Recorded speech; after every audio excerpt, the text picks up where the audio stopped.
So what I'm working on with these samples is right here is a class I'm teaching in about a little over 2 weeks, what makes a good tapestry yarn.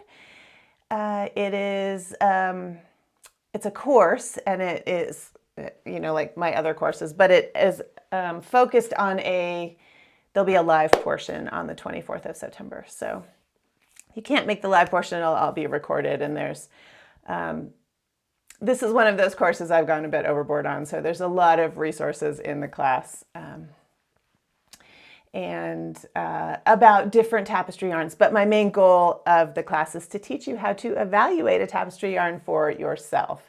A weft yarn, we're talking about weft yarns in this case. So I have tons of samples. You probably can't see them. There's some of them behind me on the table for my career of teaching, many samples of different tapestry yarns, but I had a few yarns that I have not tested out extensively, so I'm weaving samples of some of those just because, love to be thorough. Let's try all the yarns. I think there's about 30 different yarns that I talk about in the class, but again, the focus of the class is how to evaluate a yarn that you pick up for whether it will work well for tapestry. So that's what we're doing today.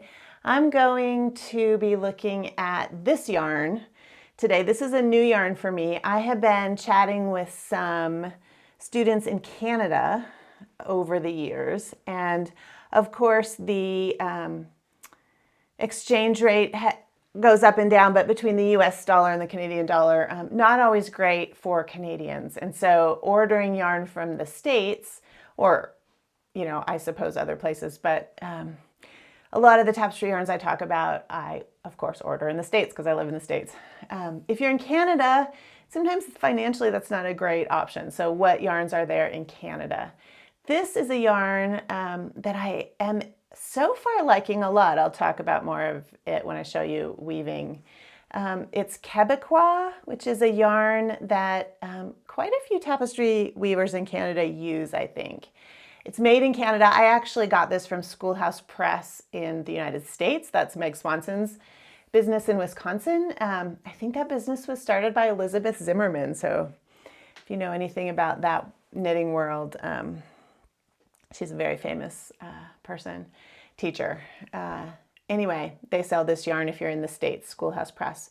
This is a yarn that I'm using similarly to the way I use Harrisville Highland. So it's a worsted weight, 2-ply yarn that is fairly beefy. This is what I'm looking for in a tapestry yarn, is something that sort of has some body to it, that is not limp and stretchy and difficult to manage. So I will have some samples in this class of yarns that I do not recommend for tapestry because they have all of those things I just said. They're limp and puffy and they don't hold their shape, and they're very difficult to weave because they're stretchy.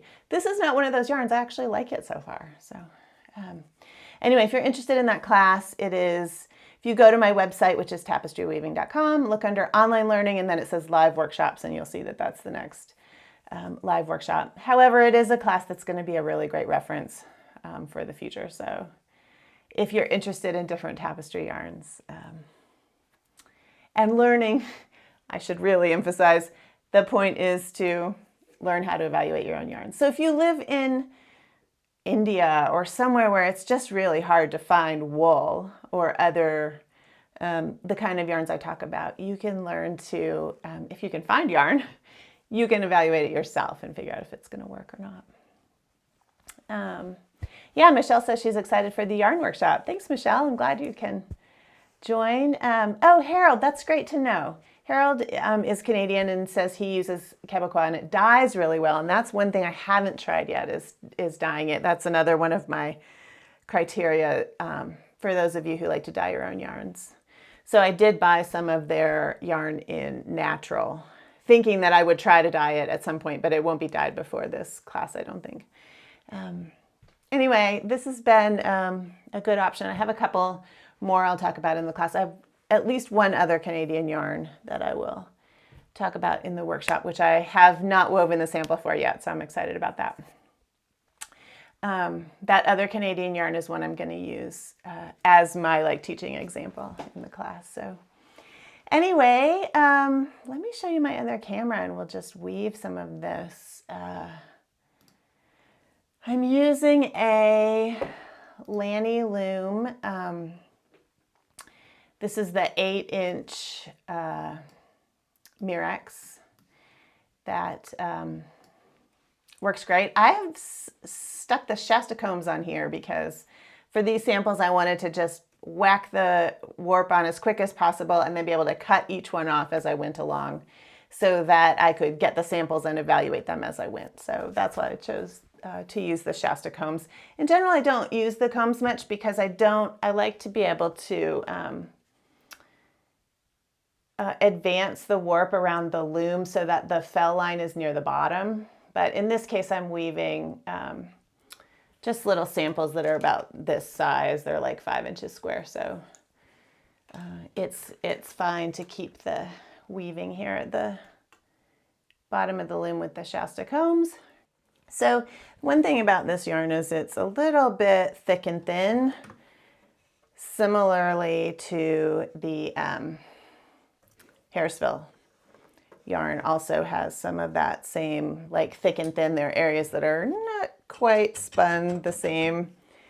In Tapestry it doesn't matter that much, but I know I often have students who get frustrated by the fact that the yarn is not perfect.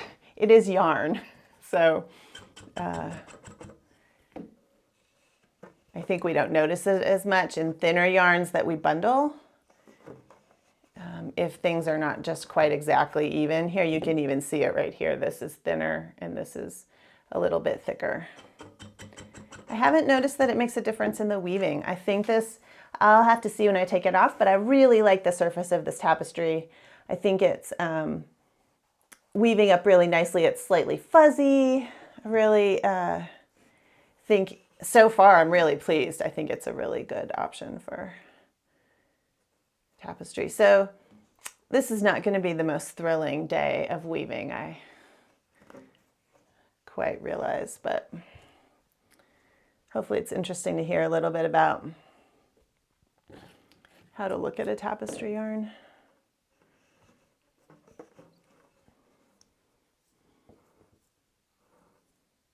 Here I'm just splicing.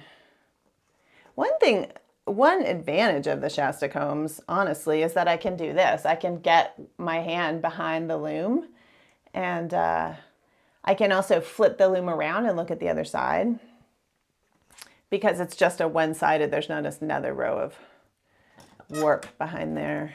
So for small things, I was skeptical about the Shasta combs when Murex came out with them. I was like, nah, I'm never going to use those. But there are times where I think it's really useful. And of course, the shedding device still works, so it's really nice to be able to do that. Let's see. Basically, as I'm doing these samples, I just want a way to, I want to see how the yarn works at the selvages, and I wanted to have some element of, is that a mistake? Nope. Some element of tapestry in there so that I can sort of see how the relays look as I'm weaving. Curves are also another good test of. These are the samples from my book. If you have that little, you can probably barely see it over there, The Art of Tapestry Weaving.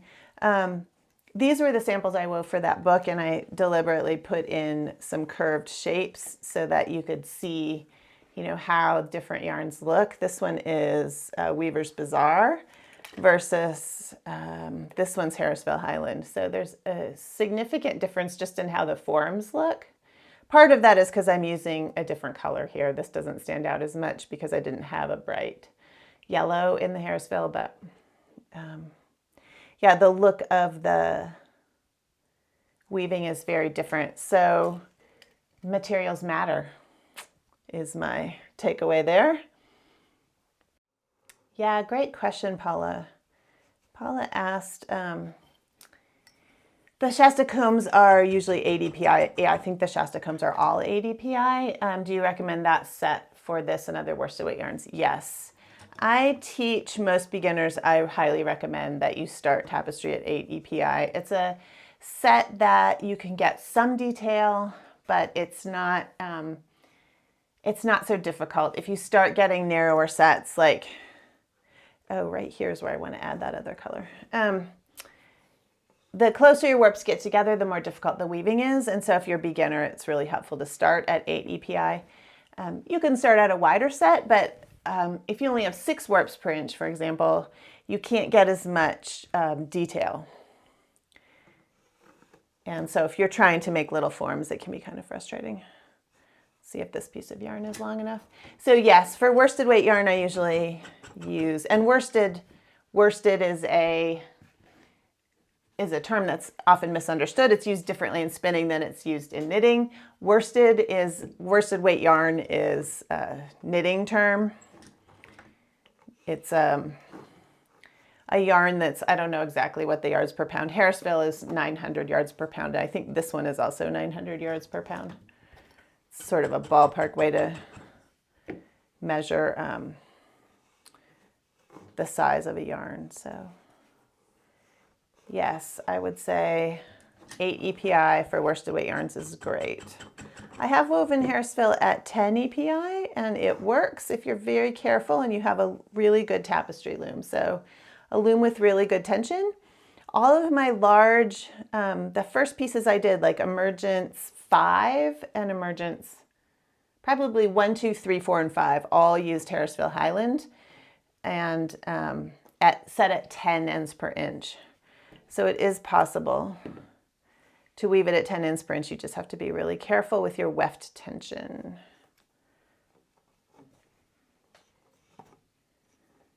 So the other thing I was going to say about the Shasta combs and the set is that, like basically the Shasta combs turn a Merrick's loom into a tensioned peg loom.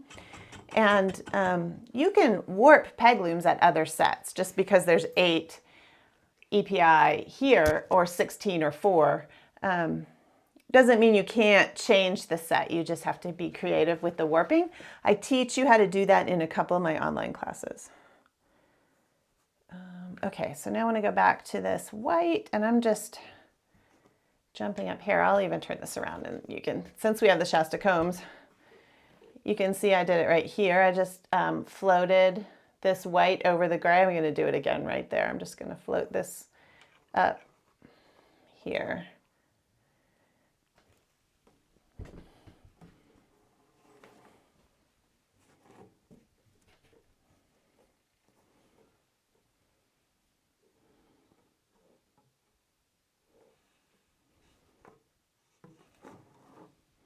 Let's see. I'm sort of weaving a little bit sideways here, so it's a bit awkward. It's the other thing about teaching on camera. Here I missed this. I wanted to go over one step, and instead of reaching up and changing that shed, I'm just going to pick that and put it under.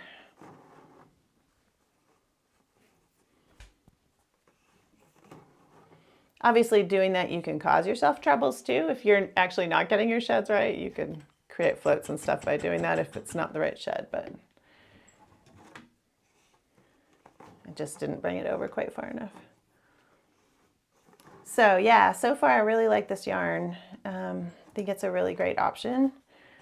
I'm glad Harold said that it dyes nicely. That's good to know. Let's got that little triangle done. Let's just fill this in a little bit farther. I wish I had a 4th color, but I don't.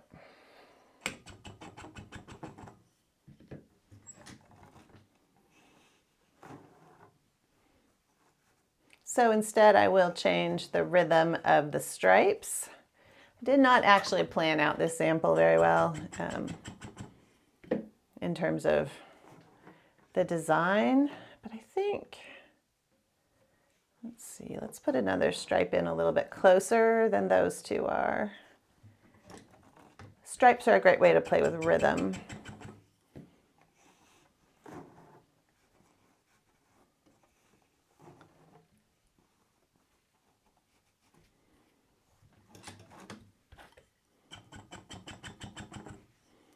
All right. Let's see. This is going to be long enough. Not quite. I want 2 full sequences.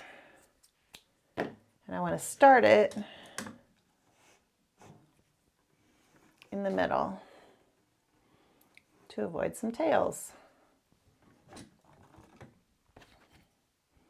Oh, nice. Yeah, someone did actually use this yarn a lot for weaving blankets. I can see that this would be a really nice yarn for wool blankets.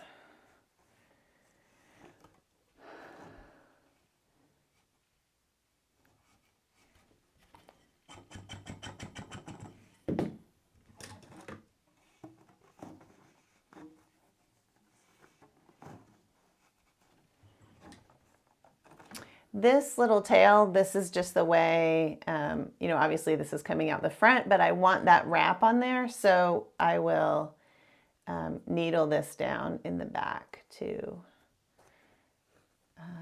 make sure I get that wrap around the very edge.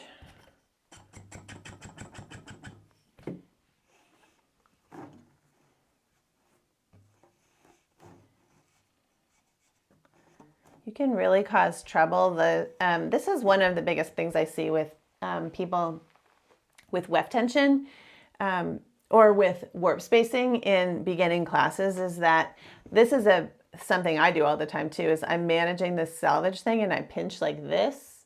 I'm looking at my right hand here and I pinch like this, and that starts to make these warps over here spread out. And you'll see these warps walking out farther and farther. And it's because you're pinching here and it's putting more weft in there than should be there. So one thing that you really have to sort of train yourself to do is just manage the weft very delicately at the edge if you're going to pinch, or use, I don't have a bobbin right here, but if you use a tapestry bobbin, that's a great tool to sort of push that wrap around. Oh, I need to do a little splice because that's as wide as I want that stripe. I could vary the stripe width also. Again, I only have a 3 colors, so I have to create interest in other ways. Although this is honestly just a sample. So a lot of the samples I've done for the yarns are mostly just stripes. I want to get a feel for how the yarn's going to behave. Here's another, yeah, just looking at the sort of, it's a little bit unevenly spun, beautiful in a blanket. I don't think it's going to affect the tapestry that much, but you can see this is thinner and this is thicker right there. For people who that really bothers, I do have students who cannot stand it when the yarn is not completely uniform, then you're going to want a different yarn. Probably you're going to want a weft bundle because there the yarns are probably still a little bit uneven, but you're not going to notice because you're bundling the strands. So. Oh, Brassard carries it. Thank you, Laughing Coyote. Brassard is, they also make a pretty good cotton seine twine warp if you're in Canada and you want cotton seine twine. There's probably someone who carries the Swedish seine twine also, but Brassard makes a pretty good warp. The number 12 warp is similar to the sizes I use at these kind of sets. Okay. It would have been nice if I had added another stripe right there instead of, let's see what that would look like. What if I added one more gray stripe right there? Let's try it.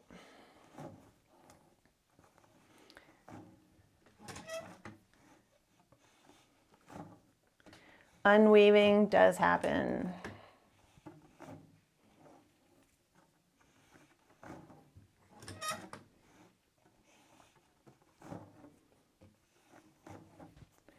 Okay.